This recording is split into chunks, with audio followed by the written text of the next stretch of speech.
Welcome to the Roots of Research, where we go behind the publications and dig deeper with the movers, shakers, and rainmakers that make Georgia Southern University so very special.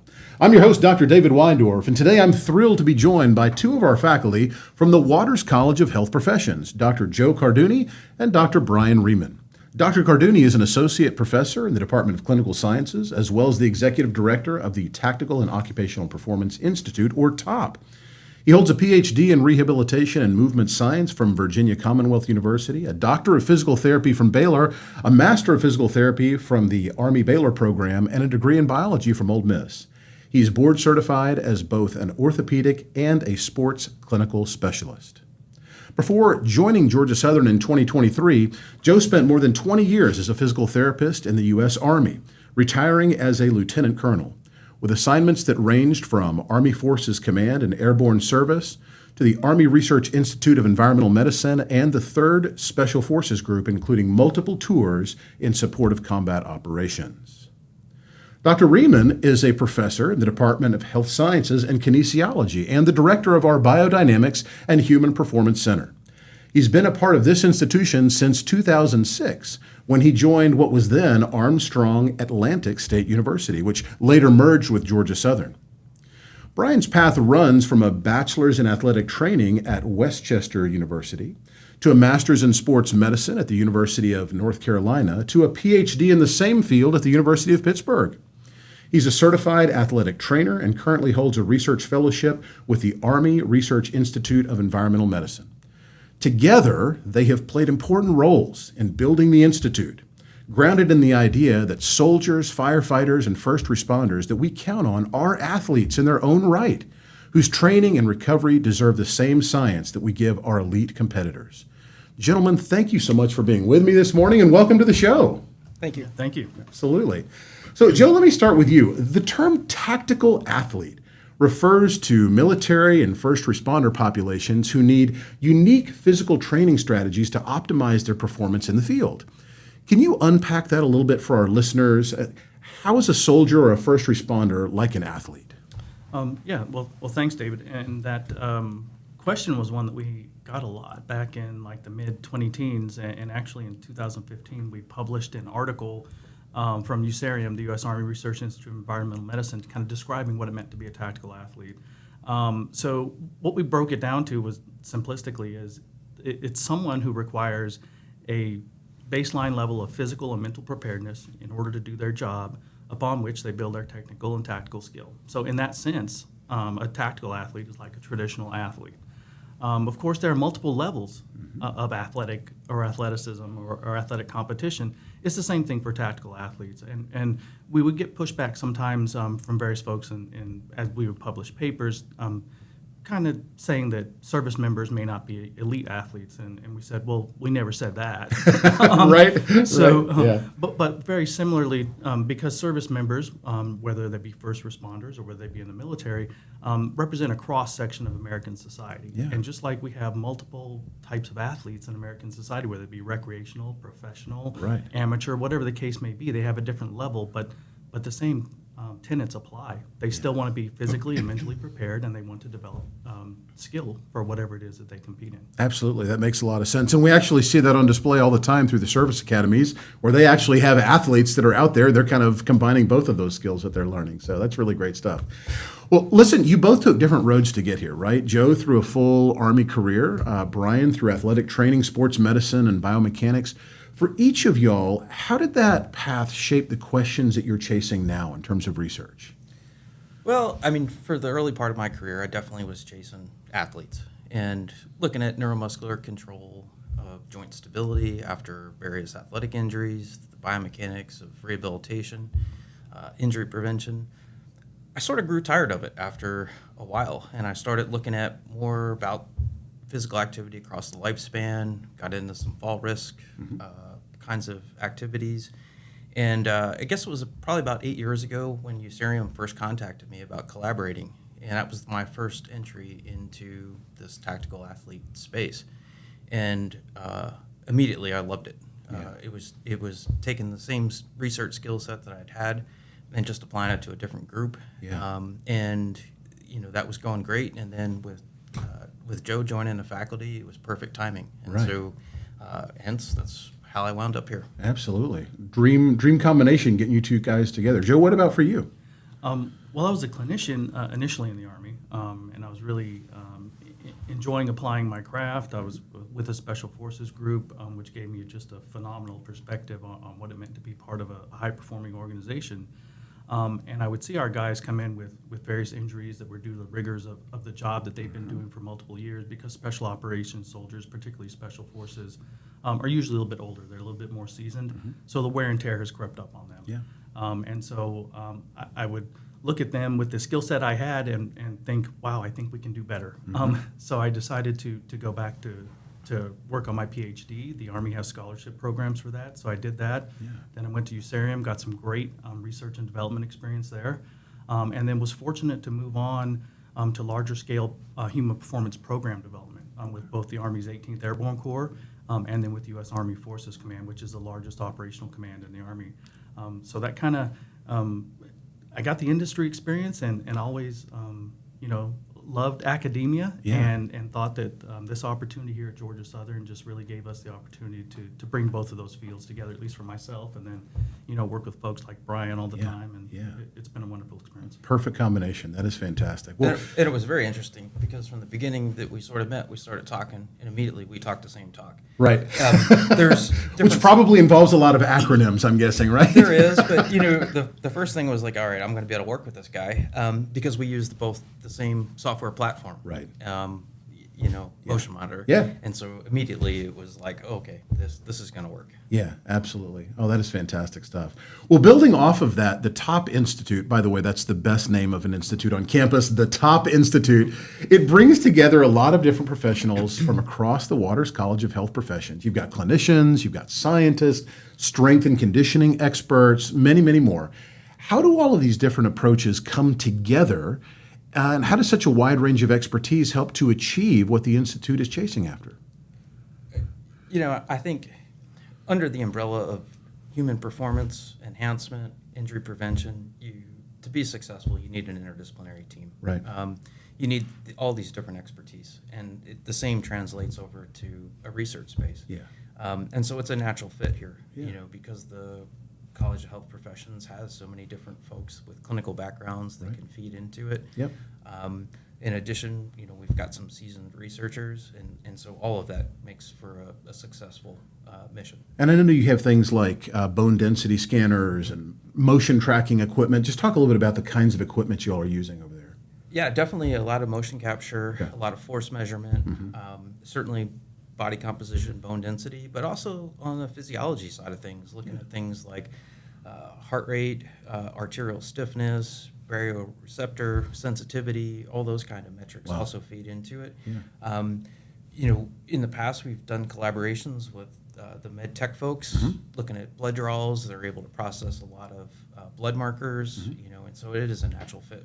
Outstanding. Very good. Joe, any thoughts on that as well? Or? Yeah, well, I think Bryan hit on a lot of the stuff that we work with, and then if you think about the fields of health or healthcare and human performance, and think about all the people who have a stake in that, whether it be from the mental side, the physical side, nutrition, everyone that you might see to help you optimize your health or your performance, well, all those people come from different backgrounds, Yeah. and we have a lot of the hard sciences and also the clinical sciences, both within the Waters College and all around Georgia Southern, of folks who have experience in these various areas that can positively impact health and performance of other human beings. So I think it's just a natural gelling of lots of folks together. It's a good fit. Do you all see other areas of the country sort of replicating what you all are doing in the Pacific Northwest or the Desert Southwest, or other areas trying to kind of copy what you all are working on? Oh yeah, Yeah, I mean right. there are a lot of people in space, and Right, and yeah. really the more the merrier. Yeah, because sure. there's just so much to do. Yeah. That everyone can impact positively. Yeah. And we've got folks at various universities. Some of them have been in the military research space for a lot longer than we have, but haven't necessarily taken quite the angle Yeah. that we're taking. But I think what you've seen is a lot of universities have specific research labs that may do similar things. I think where we're trying to take that a step or a few steps further is that we've brought people together across multiple colleges. So it's not just one department with a lab that addresses these issues. It's that we're trying to pull people together from a lot of different disciplines, a lot of different colleges. Excellent, excellent. Well, big news on campus was that you recently received around a $5.5 million Medical Technology Enterprise Consortium award to stand up the Institute. So in plain terms for our listeners, what does that money actually do, and what are the enduring benefits that it will establish through the Institute? Why don't you take what it does, and then I can talk about the enduring part. Well, the big thing, we've upgraded infrastructure within the university to the tune of about $1 million. So that's very helpful. I mean, we've updated some of our body composition analysis equipment, brought in new state-of-the-art motion capture equipment, some different capabilities, some that Bryan has already had in his lab, and then some others that we layered in upon things that similar capabilities that we're building in a new lab. So I think number one, that's a big bonus. And then we've really helped to really bring together that education piece multidisciplinarily from lots of different areas of the college, where we've been able to essentially pay the salaries of different faculty members to contribute their expertise to this effort. So I think those are the big things that people will notice, and I think I'll let Bryan add. Yeah, I think from an enduring perspective, I think we now have a state-of-the-art facility. We've been able to hire some folks, coordinators, technicians. We're going to be hiring a research scientist. I think once we stand up this facility, it's going to augment what we've already had in biodynamics in so many different ways, and I think we're going to have a real strong track record within the next 2 to 3 years to begin to leverage. I think the advantage to it being here is Savannah. Savannah is a growing area. It's where people want to come visit. We're close to military installations at Hunter, at Fort Stewart. Right. We've got huge populations of first responders. So it's a natural fit in this area of Georgia. long-lasting benefits. I love that. That sounds great. Well, Joe, let me turn to you for a second about these musculoskeletal injuries and why these are such a big deal in the military. I remember you telling me a story one time about, a person wearing a big pack of equipment on their back, jumping off of a Humvee, and that pack might weigh 75 pounds or something, right? Talk a little bit about why this is really important for us to study more thoroughly as compared to people just training harder, so to speak. Mm-hmm. The bottom line is that musculoskeletal injuries are the number one factor that prevent service members from being deployable, from being able to do the job that our nation will call upon them to do. So if that's the number one threat, then we need to figure out a way to mitigate it. Right. And certainly there are times where we need to train hard, and we need to do things that test our mettle, because when we're called upon to carry out that mission, it will be tested. Right. But at the same time, we need to learn how to be smarter in our training. Right. Everything doesn't have to be a test of how hard you can do things. Right. We need to be smarter. We need to make sure that we are the most fit for the jobs that we can do. Right. We need to mitigate unnecessary risks. And also learn how to. We used to have a saying. I haven't seen it in the commercials in a long time, but like own the edge. Right.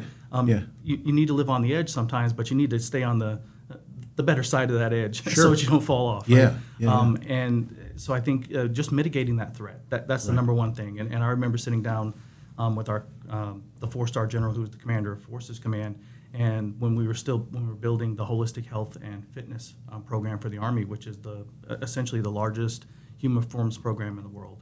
We were building it to the tune of a budget of $1.5 billion. Wow.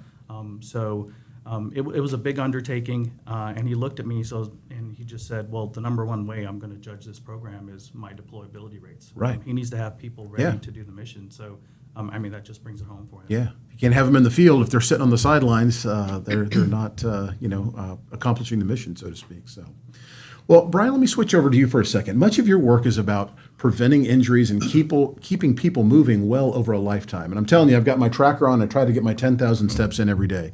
How much of staying steady is the long game of prevention versus fixing things once they break?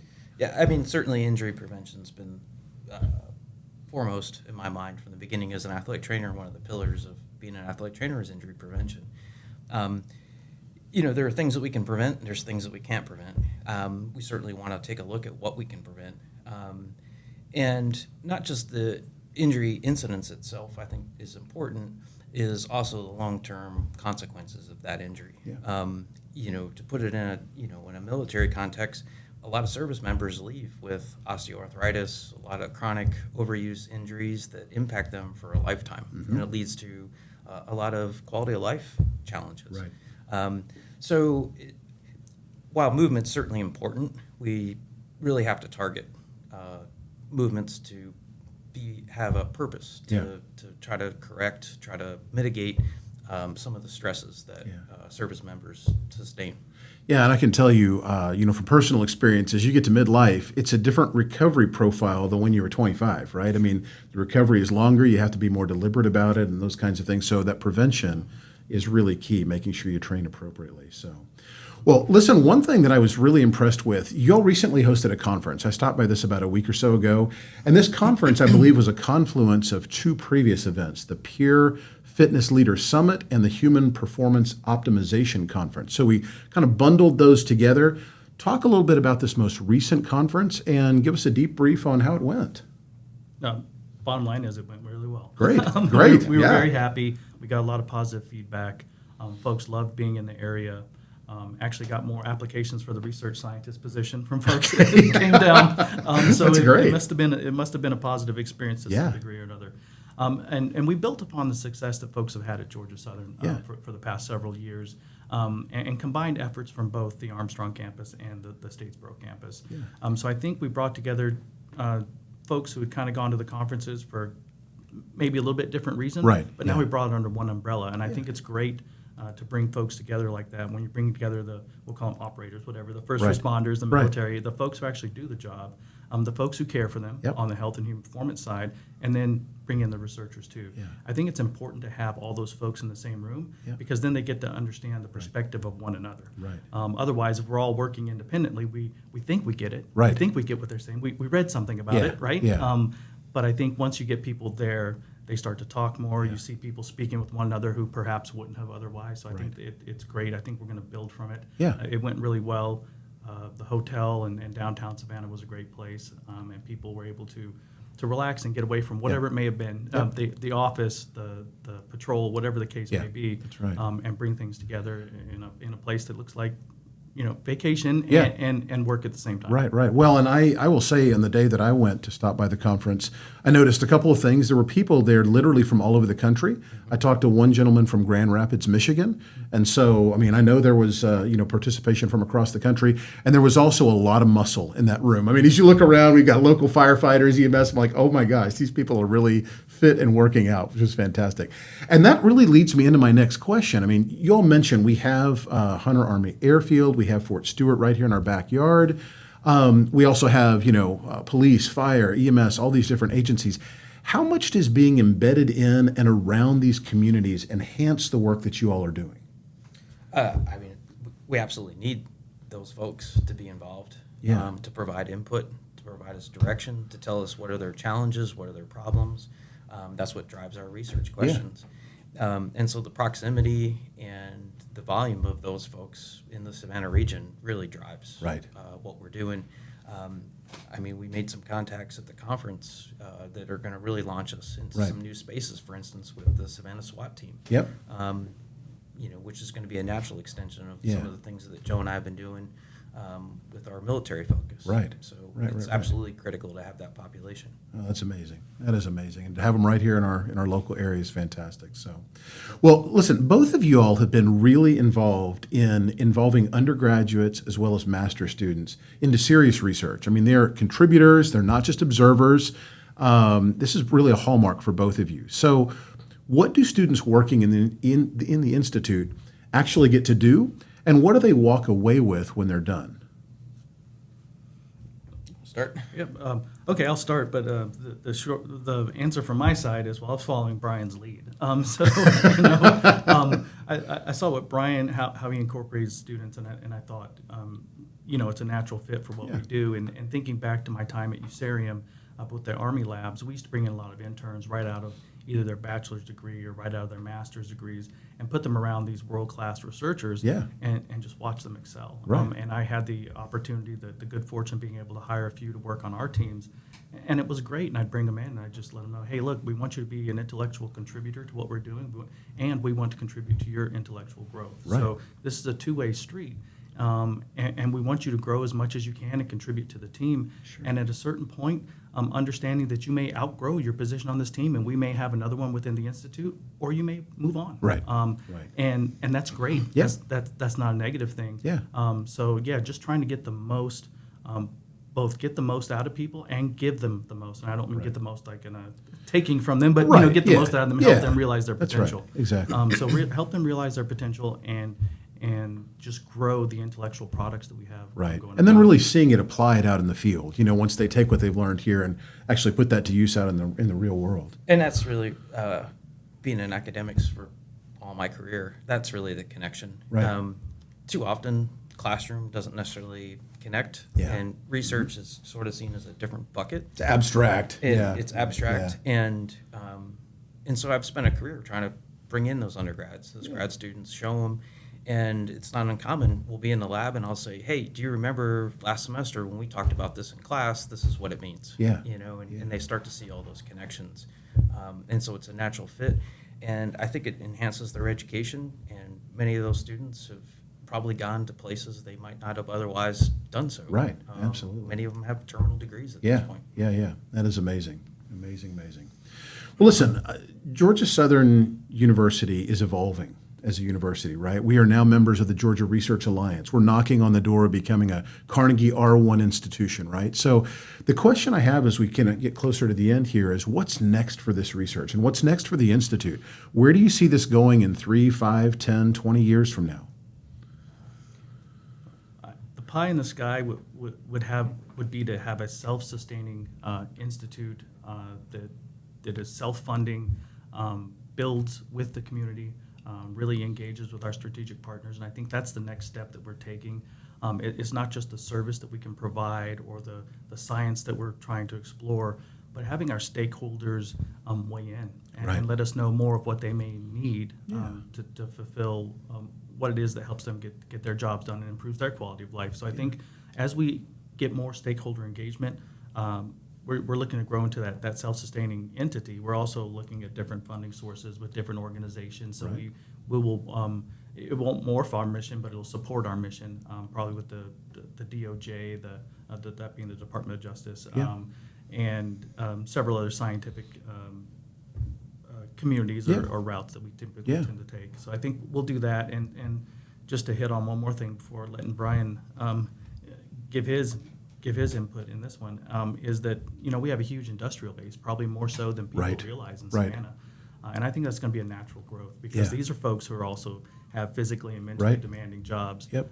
and need some of the same things that we see within corporate America and within the services. They're working at the ports. They're out in agricultural fields doing all kinds of things. So absolutely, Brian, And that's what I was going to say. Yeah. Is initially, our focus has been on the T of Right. top.